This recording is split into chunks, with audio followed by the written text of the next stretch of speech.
비가 내리기 시작한 건 저녁 뉴스에서 일기예보를 끝내고 사회면으로 넘어갈 즈음이었다.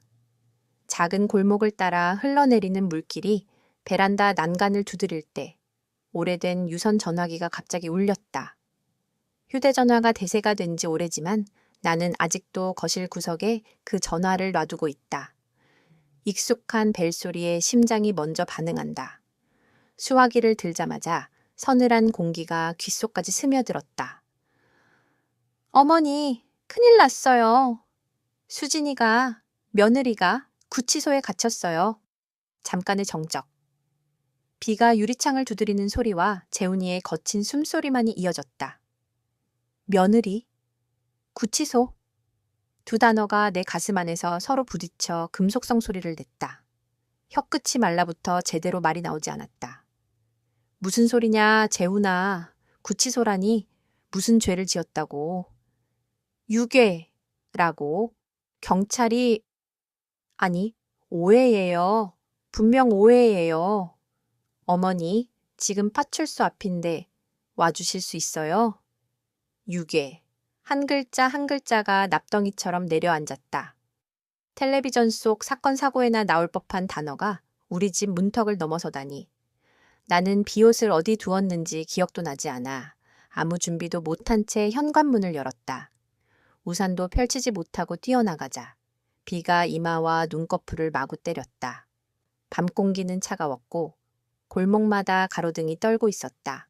택시를 잡아탄 뒤에야 나는 손이 덜덜 떨리고 있다는 것을 알았다.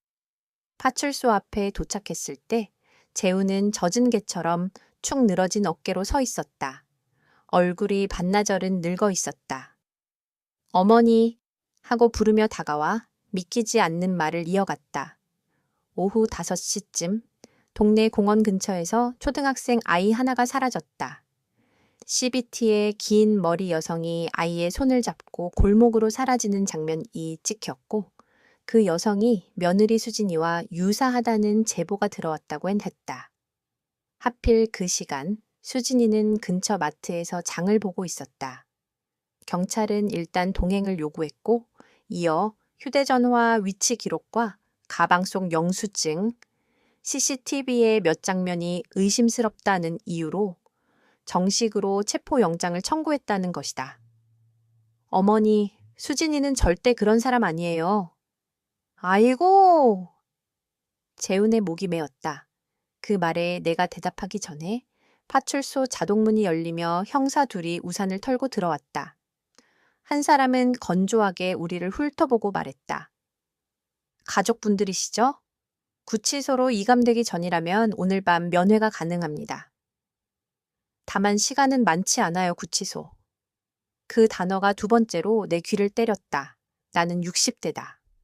남편보다 몇 해 늦게 재혼하며 새어머니라는 이름을 얻었다. 재훈에게 나는 엄마라고 불릴 때보다 새어머니라고 불릴 때가 더 익숙했다. 며느리와 나는 어느 정도 거리를 두며 지내왔다. 서로 조심했고 서로 상처 주지 않으려 했다. 기념일엔 전화를, 명절엔 인사를, 가끔 만나 밥을 먹을 때면 나는 너무 기름지지 않은 반찬을 준비했다. 부드럽고 짭조름한 간장게장을 내 손도 뉘우면 수진이는 언제나 젓가락을 멈추고 어머니 너무 맛있어요 하고 웃었다. 나는 그런 웃음 앞에서 매번 한 뼘 정도 더 다가가고 싶다가도 새어머니라는 단어가 나를 한 발 뒤로 물러서게 했다. 불편하지 않게.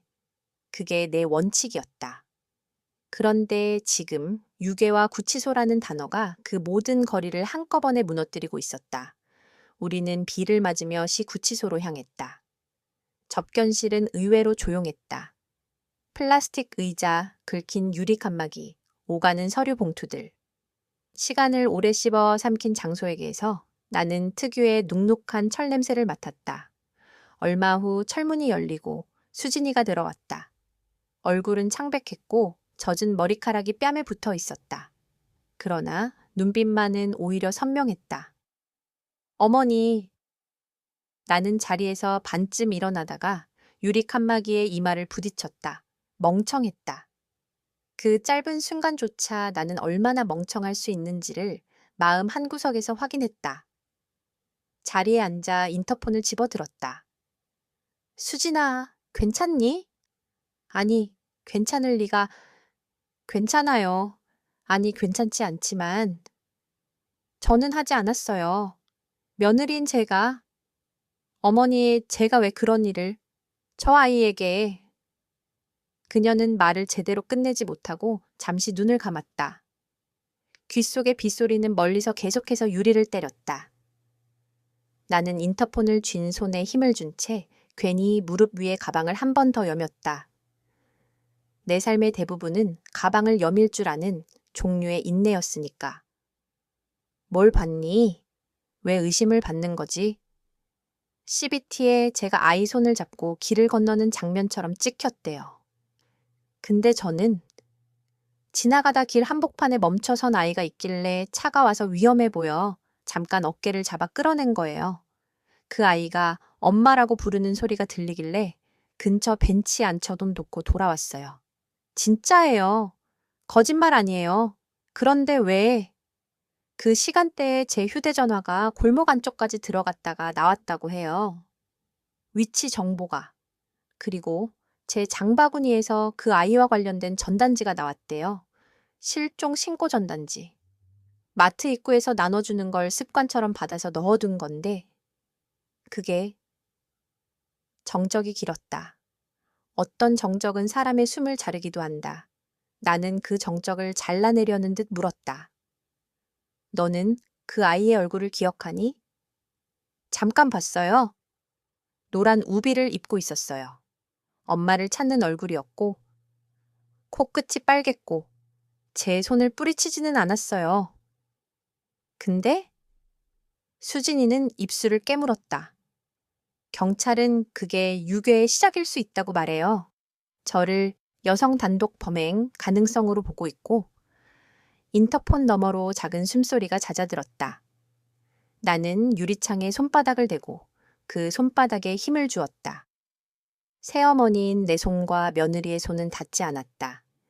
유리는 상처를 막아주기도 하지만 온기를 막는데 더 능숙했다. 수진아, 네, 어머니, 나는 너를 믿는다. 나는 그 말을 예상보다 쉽게 말했다. 사실 다른 말들은 모두 어려웠다. 법률, 수사, 증거, CCTV, 그런 것들은 내 혀를 베베 꼬이게 했다. 하지만 믿음은 쉬웠다. 믿음은 오래된 습관처럼 내가 누구였는지를 기억하게 했다. 나는 누군가의 아내였고, 누군가의 엄마였고, 누군가의 새어머니였다. 믿는 일은 언제나 내가 할 수 있는 일이었다.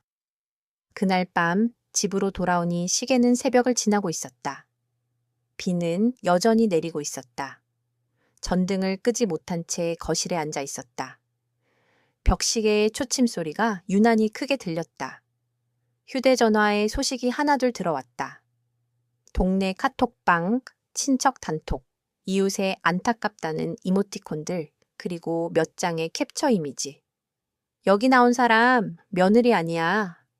아니겠지. 설마. 그래도 조심은 해야지.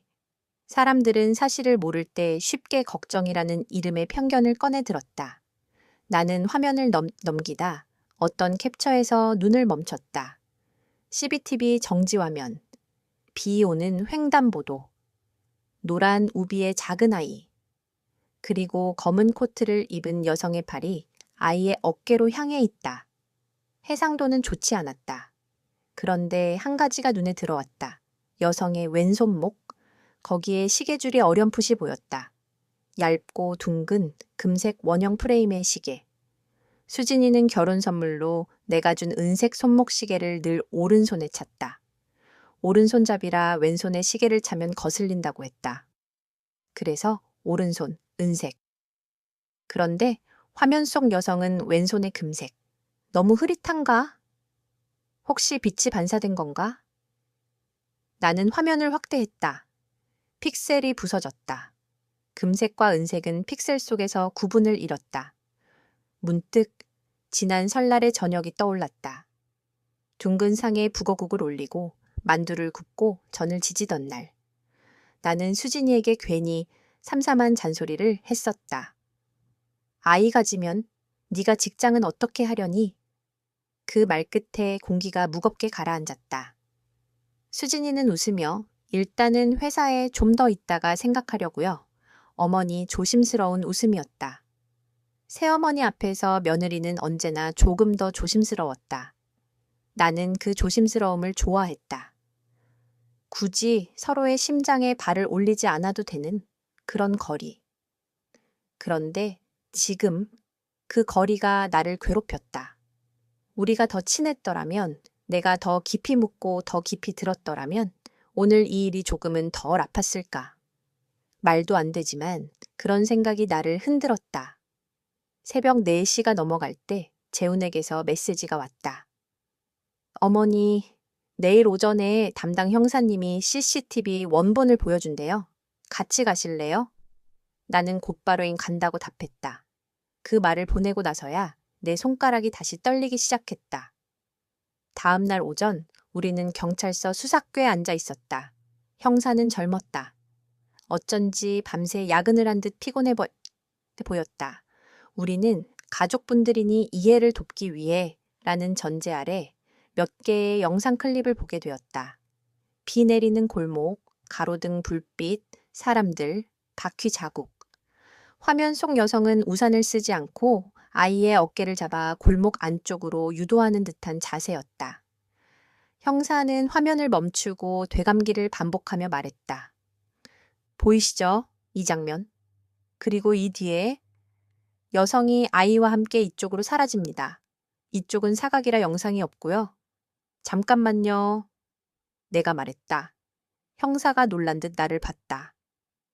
여성의 손목, 혹시 이 프레임을 조금 더 확대할 수 있을까요?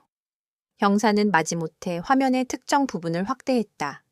픽셀은 마치 작은 계란 껍질처럼 깨졌다. 하지만 그럼에도 나는 무엇인가를 보았다고 믿고 싶었다. 왼손목의 금색 같은 혹은 단지 빛일 뿐인 둥근 형태. 형사는 어깨를 으쓱했다. 이 정도 해상도로는 물증이 되기 어렵습니다. 그리고 위치 기록, 주변 탐문, 시간대, 동선이. 나는 더 말하지 않았다. 대신 형사의 책상 위 볼펜을 바라보다 또다시 무릎 위 가방을 여몄다. 내 인생은 가방을 여미는 것으로 끝나지 않을 것 같았다. 오늘만큼은. 경찰서 밖으로 나오자 여전히 비가 내리고 있었다. 우산을 함께 쓰고 골목을 걸었다. 재훈이 묻는다. 어머니, 어떻게 해야 하죠? 나는 대답 대신 골목 끝 슈퍼마켓을 바라보았다. 유리문에는 전단지들이 겹겹이 붙어 있었고 그 위에 누군가 급하게 붙인 듯한 종이가 덜렁거렸다. 아이를 찾습니다. 사라진 아이의 사진. 짧은 앞머리, 눈꼬리가 약간 올라간 표정, 이름과 나이, 실종 시간과 장소, 연락처. 나는 그 종이를 1번, 2번 읽었다. 글자들이 물에 번져 내려오는 것 같았다. 먼저 아이의 엄마를 찾아가 보자. 내가 말했다. 어머니, 경찰이 알아서 경찰이 다 할 거다. 하지만 그 엄마에게 내가 해줄 수 있는 말이 있을 것 같다. 우리 며느리가 유괴범이 아니라 누군가의 아이를 껴안고 길을 건너게 해준 사람일 수 있다고. 그리고 나는 말을 멈췄다. 그리고 생각했다. 그리고 나는 새어머니라는 이름으로만 있어서는 안 된다. 오늘만큼은 그 이름을 벗고 사람으로서 사람을 돕는 일을 해야 한다고. 아이의 엄마는 사건이 벌어진 공원 근처의 오래된 연립주택에 살고 있었다. 문 앞에는 신문과 우편물, 그리고 누군가 두고 간 과일 바구니가 놓여 있었다. 초인종을 누르자 잠시 뒤 안쪽에서 발소리가 났다. 문이 열리고 퀭한 눈빛의 여자가 모습을 드러냈다. 누구세요? 저는 용의자로 잡혀간 그 며느리의 시어머니예요. 아니, 새어머니입니다. 내 말끝이 조심스럽게 흔들렸다. 여자는 우리를 한동안 바라보더니 문을 활짝 열었다. 거실에는 장난감이 널려 있었고 식탁 위에는 식지 않은 밥그릇이 놓여 있었다. 텔레비전에서는 케이블 뉴스가 반복해서 유괴라는 자막을 내보내고 있었다. 여자는 깊게 한숨을 쉬며 말했다. 그분이 정말 우리 애를 데려간 게 아니라고요? 저는 아니라고 믿습니다. 나는 의자를 끌어당겨 앉으며 조심스레 말을 이었다. 며느리는 그런 사람이 아니에요. 그 애가 길 위에서 위험했을지도 모릅니다. 비가 많이 와서 차가 미끄러질 수도 있었고. 여자는 고개를 끄덕이지도 젓지도 않았다. 대신 식탁 위종이 한 장을 내 앞으로 밀었다. 그것은 경찰이 출력해준 CCTV 사진이었다. 화면에서는 여성이 아이를 향해 손을 뻗고 있었다. 비가 줄줄 흘렀다. 여자는 낮게 말했다.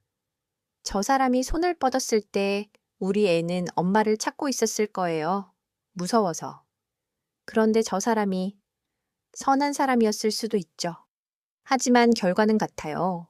우리 애는 사라졌어요. 나는 대답할 말을 찾지 못했다. 대신 사진을 가만히 들여다보았다. 그리고 갑자기 어떤 장면이 머릿속에서 번쩍였다. 사진 속 여성의 어깨선, 옷깃의 방향, 젖은 머리카락이 떨어지는 각도. 수진이는 보통 머리를 낮은 포니테일로 묶고 다닌다. 이 사진 속 여성은 머리를 반쯤 틀어 묶었고 재킷의 왼쪽 어깨가 오른쪽보다 처져 있다. 나는 며느리의 옷장과 습관을 100% 알지 못한다. 하지만 함께 사진을 찍었을 때마다 수진이는 자세를 반드시 세웠다.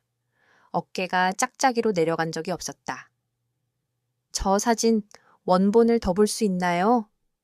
내가 물었다. 여자는 고개를 저었다. 경찰에서 보여준 것뿐이에요. 근데 아줌마. 그녀는 갑자기 목이 잠겼다. 그분이 아니면 그럼 우리 아이는 어디 있어요? 그 말은 내 심장을 정면으로 갈랐다. 나는 손을 내밀어 그녀의 손등 위에 조심스럽게 올렸다. 우리 같이 찾아봅시다. 내가 할 수 있는 건 많지 않을지 몰라도 내가 가진 눈으로, 발로, 귀로 할 수 있는 일을 해볼게요. 그날 오후 나는 혼자 공원으로 갔다. 사건이 벌어진 바로 그 장소. 비는 여전히 잦아들지 않았다. 놀이터의 미끄럼틀은 물에 젖어 은빛으로 번들거렸다. 그 앞에 벤치에 서서 나는 그날의 장면을 머릿속으로 재현했다. 아이가 길 한가운데 서 있고 비가 오고 차는 신호를 기다리고 누군가가 뛰어와 아이의 어깨를 잡는다. 그리고 골목 끝에는 무엇이 있었을까? 습관처럼 눈을 낮췄을 때 나는 바닥에 어제와 다른 것을 보았다. 어제는 없었던 얇은 금속 조각 하나. 우산 끝이 부딪혀 툭 떨어진 듯한 작고 둥근 금속 장식. 나는 그것을 집어들었다. 낯설지 않은 모양새였다. 가방 장식, 팔찌의 일부, 아니면 시계줄의 링크? 나는 금속 조각을 손바닥에 올려두고 조심스럽게 주머니에 넣었다. 어머니! 뒤에서 재훈의 목소리가 들렸다.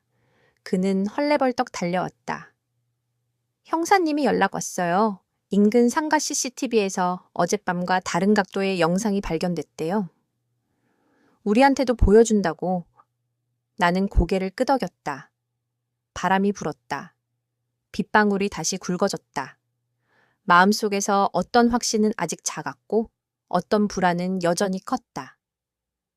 그러나 내가 할 일을 알 것 같았다. 이제는 가방을 여미지만 말고 주머니에서 꺼내 보여줄 때였다. 누군가의 새어머니로서, 누군가의 며느리를 믿는 사람으로서, 그리고 무엇보다 사라진 아이의 편이 되기 위해서. 경찰서로 돌아오는 길, 나는 내내 생각했다. 유괴라는 단어는 사람의 마음을 순식간에 얼어붙게 만든다. 하지만 그 얼음 밑에서는 수많은 사연들이 흐른다. 오해, 착각, 두려움, 그리고 때로는 악애. 나는 그 얼음 위에 난 작은 금이 더 넓어지길 바랐다. 진실이 그 금 사이로 얼굴을 드러내길. 수진이는 구치소에 있다. 며느리는 밤이 길수록 더 추울 것이다. 나는 오늘 밤 그 추위를 조금이라도 덜어주기 위해 할 수 있는 모든 일을 할 것이다. 내일 아침 첫 차를 타고 시장 골목부터 훑어볼 생각이었다. 사람이 사라질 수 있는 길과 사람이 반드시 지나가는 길은 다르다. 나는 그 둘을 구분해낼 것이다. 아니, 반드시 구분해내야 했다.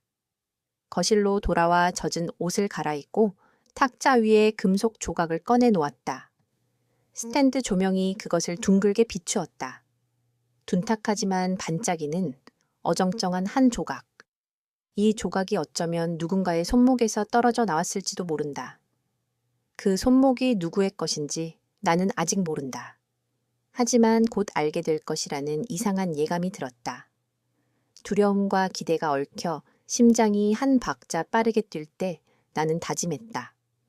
내일 상가 골목을 한 칸씩, 한 점포씩 하나의 발자국처럼 돌아보리라. CCTV가 놓친 빈틈을 내 눈으로 채우리라. 그리고 무엇보다 누명을 뒤집어 쓴 한 사람과 엄마를 잃어버린 한 아이 사이의 길을 다시 이어붙이리라.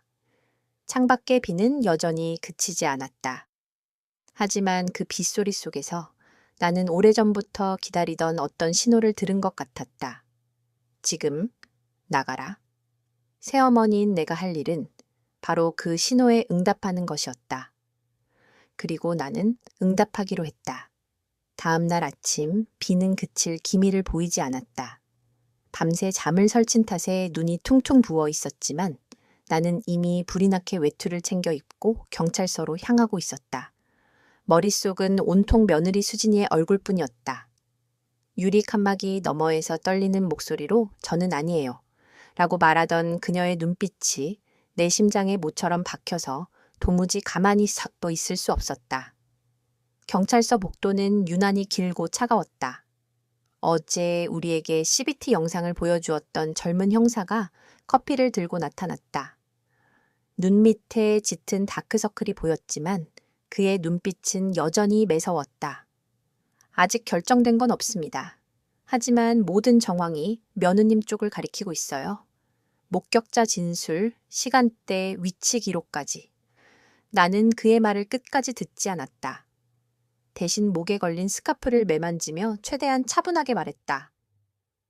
그 정황이란 걸 다시 확인해 볼 수 있을까요? 저는 믿습니다. 우리 며느리는 그런 짓을 할 사람이 아니에요. 혹시 경찰이 놓친 게 있을 수도 있지 않겠어요? 형사는 잠시 나를 바라보다가 한숨을 내쉬었다. 보시죠. 단서가 될 만한 게 있으면 저희도 나쁠 건 없죠. 우리는 다시 CCTV 영상실로 향했다. 그곳은 창문 하나 없는 어둡고 차가운 방이었다. 모니터 여러 대가 벽을 가득 메우고 있었고 수십 개의 화면이 실시간으로 도시의 구석구석을 비추고 있었다. 마치 도시 전체가 하나의 커다란 유리 어항 속에 갇힌 것 같았다. 이게 문제의 영상입니다. 형사가 재생 버튼을 누르자 빛 속의 횡단보도가 화면에 떴다. 노란 우비를 입은 아이가 비틀거리며 서 있었고 사람들이 무심히 지나쳤다. 그 순간 검은 코트를 입은 여성이 다가와 아이의 어깨를 붙잡았다. 화면 속 동작은 흐릿했지만 분명히 아이를 골목 안쪽으로 이끄는 듯 보였다. 하지만 내 시선은 그 장면에 머물지 않았다. 나는 화면 구석을 주시했다. 그 순간 번쩍이는 금속, 그림자 같은 사람의 움직임, 그리고 골목 끝을 스치듯 지나가는 오토바이 한 대. 형사는 그저 며느리 쪽만 가리키며 말했다. 보이시죠? 아이를 데리고 사라지는 순간 이후로는 영상이 없습니다. 사각지대죠. 나는 고개를 저었다. 사각지대라. 그럼 이 근처 다른 가게 CCTV는 확인했나요? 상가나 편의점, 주차장 같은데요. 형사는 잠시 말이 없었다. 그러다 서류철을 뒤적이며 중얼거렸다. 인근 편의점 CCTV는 고장이 났다고 했고 주차장은 비가 와서 화질이 엉망이라는데 다 확인해 보셨나요? 내가 물었다. 그는 대답 대신 미묘하게 시선을 피했다. 순간 내 안에서 묘한 확신이 피어올랐다. 경찰도 놓치는 게 있을 수 있다. 아니, 어쩌면 이미 무언가를 놓쳤는지도 모른다. 나는 재훈에게 전화를 걸었다. 우리 오늘 오후부터 골목 상가들 전부 돌자. 카메라 있는 데는 다 물어봐야겠다. 경찰만 믿다간 안 돼. 재우는 잠시 말이 없었다가 알겠습니다, 어머니 라고 짧게 대답했다. 그의 목소리에는 피로와 불안이 뒤섞여 있었다. 오후, 우리는 본격적으로 골목 수색에 나섰다. 비가 잠시 잦아들었지만 하늘은 여전히 먹구름으로 가득했다. 나는 편의점, 세탁소, 부동산 사무실을 하나하나 돌며 물었다. 혹시 이틀 전 저녁 CCTV 좀 볼 수 있을까요? 아이가 실종된 날입니다. 대부분은 고개를 저었다. 화질이 안 좋다거나 이미 덮어쓰였다는 대답뿐이었다. 그럴 때마다 가슴이 한 움큼씩 줄어드는 기분이었다. 그러다 골목 끝 작은 분식집에서 우리는 마침내 새로운 영상을 발견했다. 주인 아주머니는 기름 냄새가 밴 앞치마를 두른 채 우리를 안으로 불러들였다. 마침 어제 컴퓨터에 백업해 놨는데 뭘 찾으시는 거죠? 우리가 사건을 설명하자 아주머니는 눈이 동그래졌다. 어머, 뉴스에서 본 그 사건이요? 잠깐만 기다리세요.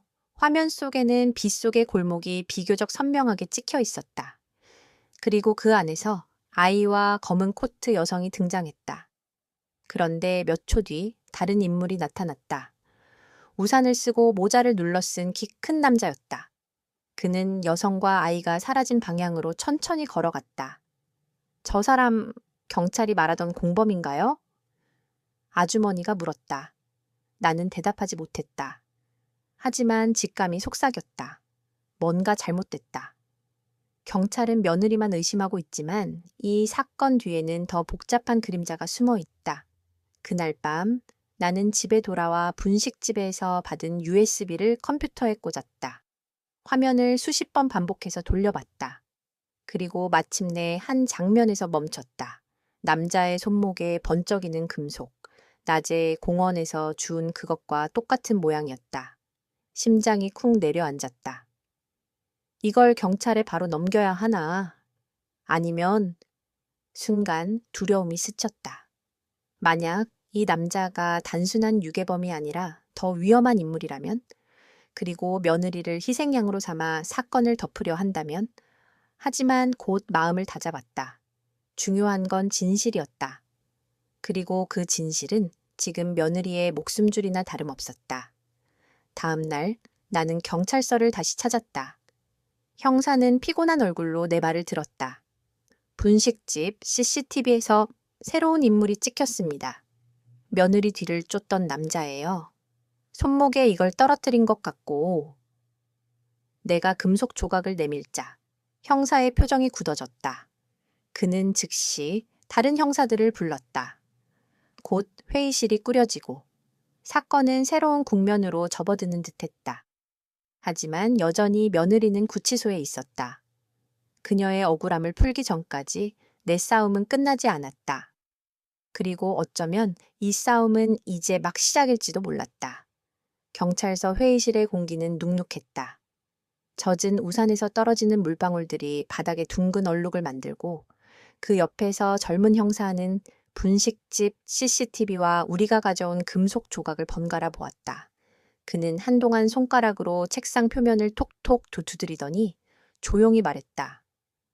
말씀하신 대로라면 사건이 단순하지 않네요. 이 남자, 키가 크고 모자를 눌렀었고 오토바이를 탔습니다. 손목에 금속 장식이 보이고요. 링크가 떨어졌다면 특정 모델일 가능성이 있어요. 시계점에 문의해보죠. 나는 고개를 끄덕였다.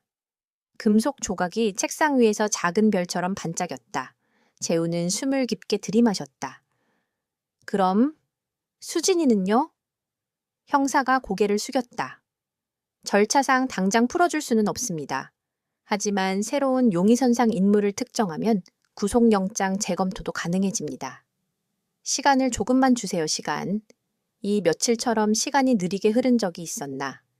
형사가 전화를 돌리는 동안 나는 창문 쪽으로 걸어가 비에 젖은 도시를 내려다봤다. 분식집 아주머니가 우리에게 USB를 건네던 순간 그 손끝에 떨림이 떠올랐다. 모두가 자기 하루의 평범함을 잃는 밤이었다. 수진이는 구치소의 차가운 침대에 누워 있을 것이다. 아이의 엄마는 불 꺼진 거실에서 휴대전화와 벨소리만 기다릴 것이다. 그리고 나는 새어머니라는 이름으로 서 있는 중이었다. 같은 날 오후 형사와 나는 상가 밀집 골목의 시계 수리점을 찾았다. 장롱처럼 오래된 유리 진열장 안에는 낡은 손목시계들이 누워 있었다. 초로의 수리공이 돋보기를 임에 올리고 우리를 맞았다. 이 링크 모양 좀 보시겠습니까? 형사가 금속 조각을 내밀었다. 수리공은 눈썹을 찡그리고 한참을 들여다봤다. 10중 8구 로터스 H 시리즈 줄입니다. 요즘 잘 안 쓰는 모델인데 이 동네에 그 시계 찾는 손님이 딱 한 명 있어요. 형사가 몸을 앞으로 기울였다. 한 명이요? 예. 저기 오토바이 타는 총각, 검은 모자 늘 눌러 쓰고 오죠. 손목줄이 헐거워졌다고 몇 번이나 수리했고 지난주에도 왔어요. 형사의 눈빛이 번쩍였다. 혹시 연락처를 알고 계신가요? 수리공은 고개를 저었다. 연락처는 없고 가끔 저 앞 편의점 골목에 오토바이 세워놓고 배달 쉬는 거 봤어요. 배달 앱, 로고 스티커 붙은 오토바이였죠. 우리는 감사 인사를 하고 가게를 나섰다. 골목 공기는 기름 냄새와 비 냄새가 뒤섞여 있었다. 형사가 휴대전화로 무정이를 열었다. 인근 배달 대행 기사 중 로터스 R 시리즈 착용자 또는 편의점 뒤 골목에 자주 정차하는 오토바이 수배해 주세요. 헬멧의 라임색 줄무늬에 짧은 지시가 날아갔다. 그날 밤 연락이 왔다. 후암로 쪽 고시원 앞 헬멧의 라임색 줄무늬. 오토바이 번호판 일부 일치. 인상착의도 유사 형사는 즉시 출동을 준비했다. 나는 재훈을 돌아봤다. 어머니 같이 가시게요? 당연하지. 나는 외투를 걸치며 말했다. 오늘 밤 끝을 봐야겠다. 우리는 형사들과 함께 고시원 골목으로 향했다. 노란 가로등 아래 벽에 기대선 오토바이가 한 대 있었다. 헬멧에는 라임색 줄무늬가, 손잡이 근처에는 비닐 테이프가 덕지덕지 감겨 있었다. 형사가 손짓했다. 문 두드립니다. 세 번째 노크 뒤에야 문이 열렸다. 20대 중후반으로 보이는 남자가 고개만 내밀었다. 눈 밑에 그늘이 짙었다. 형사가 신분증을 내밀며 차분하게 말했다. 잠깐 확인할 게 있어요. 어제 저녁 행적 함께 이야기합시다. 남자는 순간 몸을 움찔했다. 시선이 본능적으로 손목으로 향했다. 손목에는 금속줄이 부서진 시계가 채워져 있었다. 링크 한 칸이 비어 틈이 눈에 띄었다.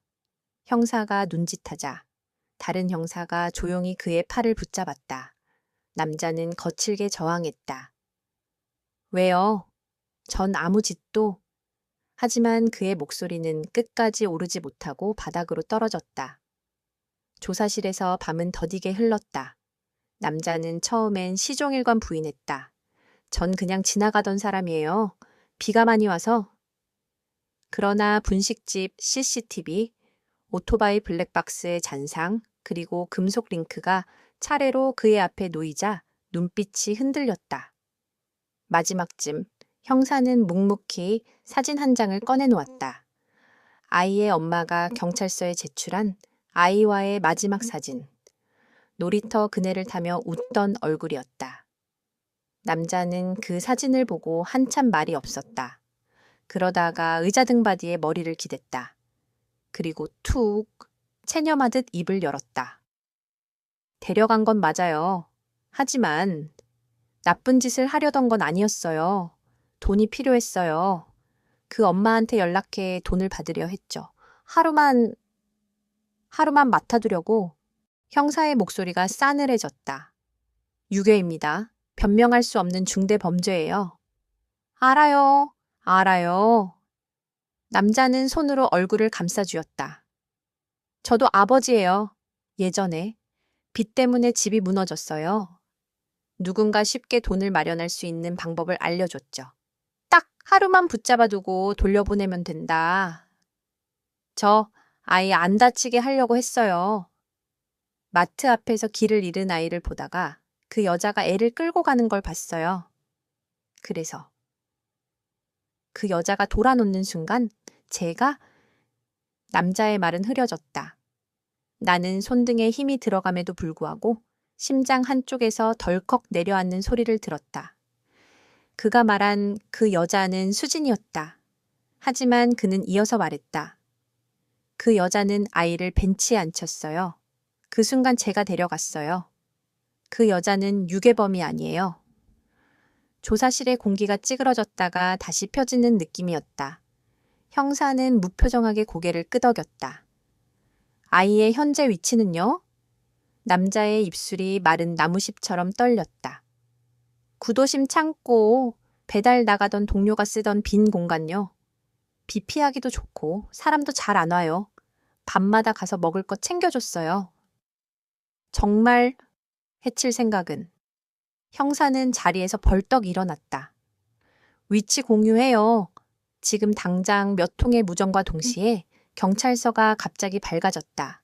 나는 의자에서 몸을 세웠다. 손끝이 얼음처럼 차가웠다. 구도심 창고는 예상보다 가까웠다. 판넬로 지은 오래된 건물, 녹슨 셔터, 비에 젖은 바닥. 문틈으로 습한 공기가 새어나왔다. 형사들과 함께 숨을 죽이며 문을 열었을 때 비닐 돗자리 위에 웅크리고 있는 작은 노란색이 보였다. 노란 우비. 아이는 졸린 눈으로 우리를 바라보았다. 형사가 낮고 부드럽게 말했다. 괜찮아. 이제 집에 가자. 그 순간 나는 비로소 숨을 쉬었다. 긴 어둠 속에서 물 위로 올라온 것처럼 폐가 타들어가는 느낌이 사라졌다. 아이는 울지 않았다. 그저 노란 우비의 모자를 더 깊게 눌렀었다. 작은 손이 셔터 위로 번지는 비를 보고 있었다. 그 손이 어젯밤 며느리의 어깨에 잠깐 기대었을지도 몰랐다. 아이의 엄마는 경찰서에서 아이를 와락 끌어안았다. 울음은 처음에는 소리 없이 꺼졌다가 이내 조용한 흐느낌으로 번졌다. 아이는 엄마의 목에 팔을 두르고 한마디를 내뱉었다. 엄마 냄새. 그 말 한마디에 방 안의 모든 사람이 잠시 시선을 바닥으로 떨구었다. 나는 그 앞에서 한 발 물러서 있었다. 이 장면은 그들만의 것이어야 했다. 형사는 짧게 나를 돌아보았다. 진술 정리되면 며느님 석방 절차 바로 진행하겠습니다. 그 말이 끝나기가 무섭게 내 눈이 뜨거워졌다. 재훈은 두 손으로 얼굴을 감싸고 고개를 숙였다. 나는 재훈의 어깨에 손을 얹었다. 그 손이 잠시 떨렸다. 긴 비가 이제야 끝나는 듯했다. 석방 절차는 새벽을 이미 넘어 오전으로 들어섰다. 구치소 면회실에서 보았던 그 유리 칸막이가 다시 떠올랐다. 하지만 이번에는 다르게 보였다. 더 이상 우리 사이에 놓여있을 벽이 아니었다. 수진이의 이름이 불리고 철문이 열렸다. 그녀가 한 걸음 한 걸음 우리 쪽으로 다가왔다. 초췌했지만 눈빛은 분명했다. 재훈이 달려가 그녀를 안았다. 그리고 나는 한 박자 늦게 다가가 조심스럽게 등을 토닥였다. 어머니, 수진이가 내게 눈을 들었다. 믿어주셔서 고맙습니다. 나는 고개를 가볍게 저었다. 미안하다. 더 빨리 믿어주는 말을 했어야 했었는데. 그리고 수진아, 수고했다. 간단한 말뿐이었지만 그 말 안에 내가 몇 밤을 건넜는지가 다 들어있었다. 집으로 돌아오는 길 우리는 일부러 택시를 타지 않았다. 비가 그치고 있었다.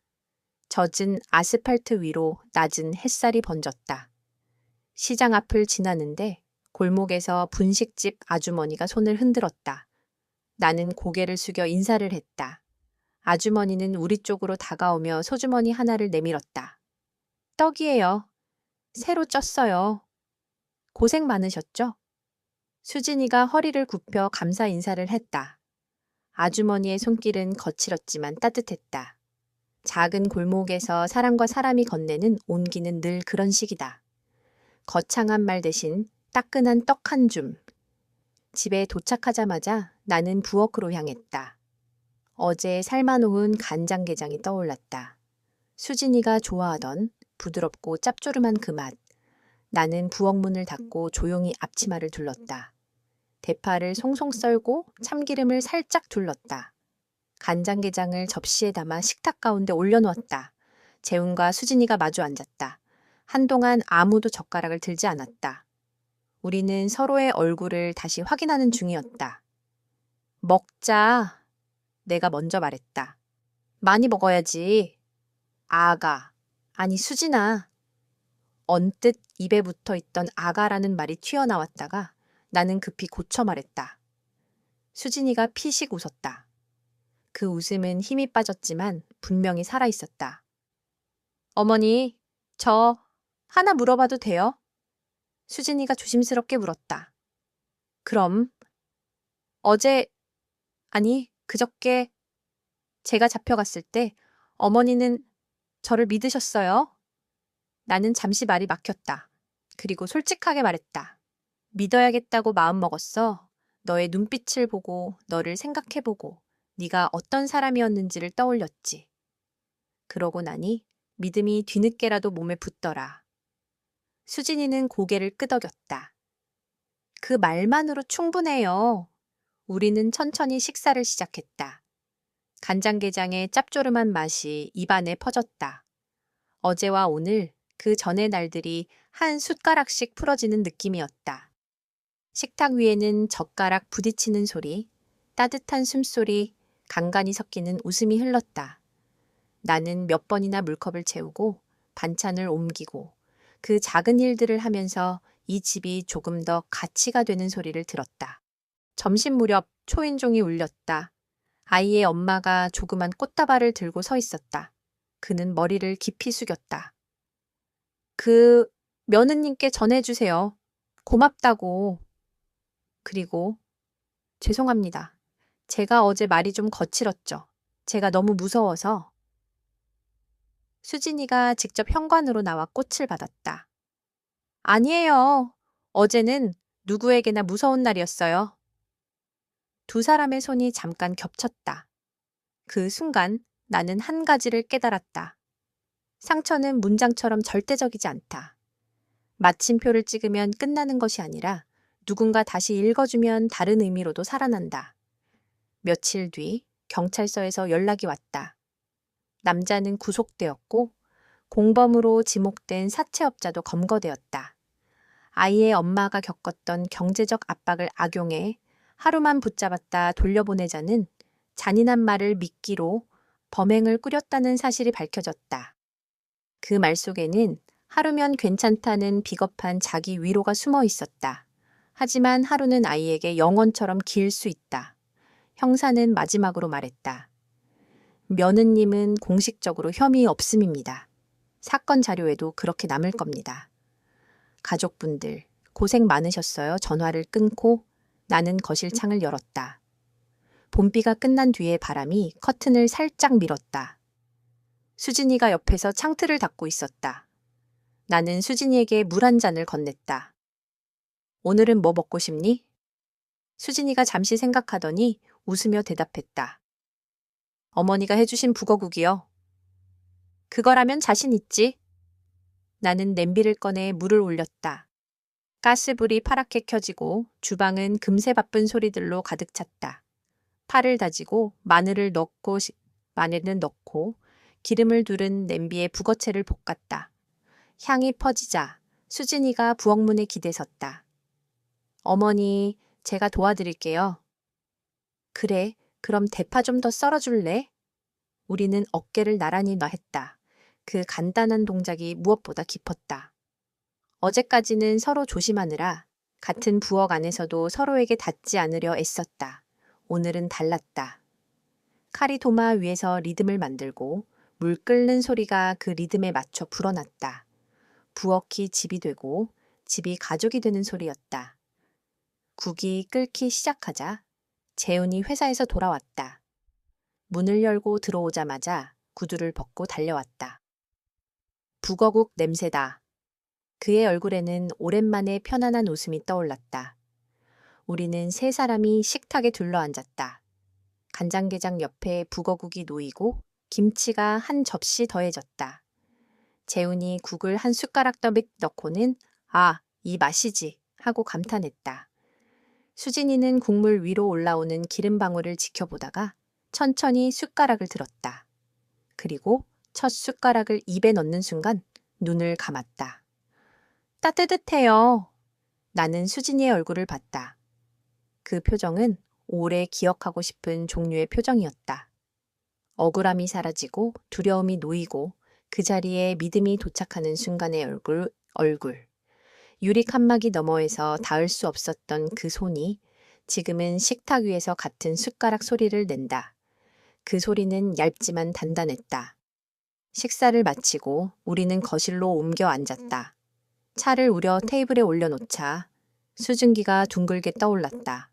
그때 수진이가 조심스럽게 말했다. 어머니, 저 혹시 부탁 하나만 드려도 될까요? 말해 봐. 저 어머니라고 불러도 될까요? 지금처럼. 새어머니 말고. 순간 내 눈앞에 오래된 단어들이 주마등처럼 스쳐 지나갔다. 불편하지 않게. 그 말은 오랫동안 나를 지켜주는 약속처럼 느껴졌지만 때로는 벽이기도 했다. 나는 미소를 지었다. 그리고 천천히 고개를 끄덕였다.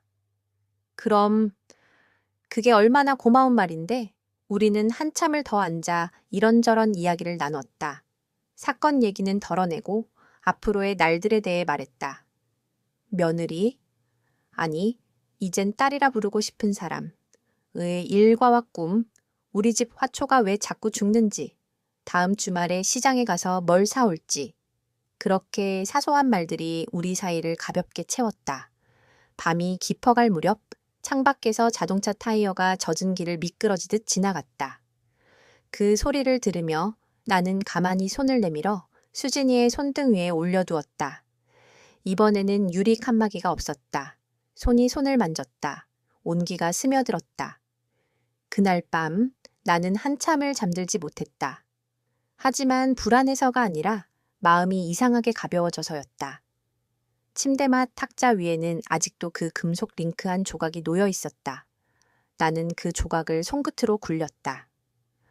누군가의 아기가 남긴 파편이지만 아이러니하게도 우리 가족을 한자리에 앉히는데 결정적인 역할을 했다. 세상은 가끔 그렇게 뒤틀린 길로 우리를 데려다 놓고 다시 제대로 된 길을 보여주기도 한다. 며칠 뒤 아이의 엄마에게서 또 한 번 연락이 왔다. 동네 놀이터에서 작은 감사 모임을 한다고 했다. 경찰과 이웃 몇 사람이 모였다. 아이는 그네에 앉아 있었다. 노란 우비 대신 파란 모자를 쓰고 있었다. 나는 수진이와 함께 그네 옆에 서서 아이에게 물었다. 그때 아주 많이 무서웠지? 아이는 잠시 생각하더니 고개를 가로저었다. 비가 많이 와서 하늘 울음소리 같아서 조금만 무서웠어요. 아이는 그네 줄을 꼭 잡았다. 그때 어떤 이모가 제 어깨 잡고 길에서 빼줬어요. 차가 와서요. 그 이모 냄새 좋았어요. 수진이가 눈을 깜빡였다. 그리고 아이의 머리를 살짝 쓰다듬었다. 그래도 이제 엄마랑 같이 있으니 다 괜찮아. 아이의 엄마가 우리를 향해 고개를 숙였다. 정말 감사합니다. 덕분에 제 아이가 돌아왔어요. 그리고 죄송합니다. 처음에 의심해서. 나는 고개를 저었다. 엄마라면 누구라도 그랬을 거예요. 수진이도 가볍게 웃었다. 우리 다 무서웠으니까요. 근데 이제 끝났어요. 햇살이 놀이터 바닥에 반짝이는 물자국을 만든다. 그 위로 아이의 신발 자국이 살짝 찍혔다가 사라진다. 나는 잠시 눈을 감았다가 떴다. 그 사이 가슴 한켠에서 오래된 납덩이가 완전히 녹아내린 것 같았다. 집으로 돌아오는 길, 재훈이 핸들을 돌리며 물었다. 어머니, 다음 주말엔 어디 가실래요? 셋이 같이 나는 웃으며 대답했다. 시장 가자. 대게장도 사고 북어도 사고. 우리가 좋아하는 것들로 냉장고를 채우자. 수진이가 100m 너머로 우리를 번갈아 보며 말했다. 그리고 사진도 찍어요. 오늘처럼 같이 웃는 사진 그 말이 참 좋았다. 나는 창문을 조금 내려 바람을 들였다. 봄 냄새가 났다. 비가 닦아낸 도시의 냄새였다. 먼지와 의심이 함께 씻겨나간 듯했다. 집 문을 열자 현관에 햇살이 들어와 조그만 직사각형을 만들었다. 우리는 신발을 가지런히 벗어 놓았다. 그 동작만으로도 마음이 편안해졌다. 부엌에서는 아직 북어국 냄새가 은근히 남아 있었다. 나는 냄비 뚜껑을 열고 다시 불을 살짝 올렸다. 국물이 보글보글 올라오며 작은 숨을 쉬었다. 어머니, 수진이가 뒤에서 나를 불렀다. 돌아보니 그녀가 환하게 웃고 있었다. 우리 잘 지낼 거예요. 네? 나는 그 말이 너무 고마워서 잠깐 대답을 잊었다. 그러다가 아주 간단하게 말했다. 응. 잘 지내자. 그날 밤 창밖에는 더 이상 비가 내리지 않았다. 대신 멀리서 기차가 지나가는 소리가 들렸다. 일정한 리듬, 반복되는 철의 노래. 그 소리에 맞춰 나는 눈을 감았다. 유리 칸막이 너머에서 닿지 못했던 손이 이제는 식탁 위에서, 부엌에서, 현관 앞에서 자연스럽게 스쳐 지나간다. 새어머니라는 이름은 여전히 내 일부로 남겠지만 그 앞에 작은 수식어 하나가 더 붙었다. 우리의, 우리 가족의, 우리 집의, 우리 삶의. 그리고 나는 알았다. 어떤 밤은 비처럼 길고 차가우며 어떤 의심은 금속처럼 무겁지만 결국 아침은 온다는 것을. 그 아침에 우리는 같은 식탁에 앉아 국을 두고 반찬을 나누고 조용히 서로의 손을 잡을 수 있다는 것을. 그것이면 충분했다. 그리고 그 충분함이 우리를 오래도록 지켜줄 것 같았다.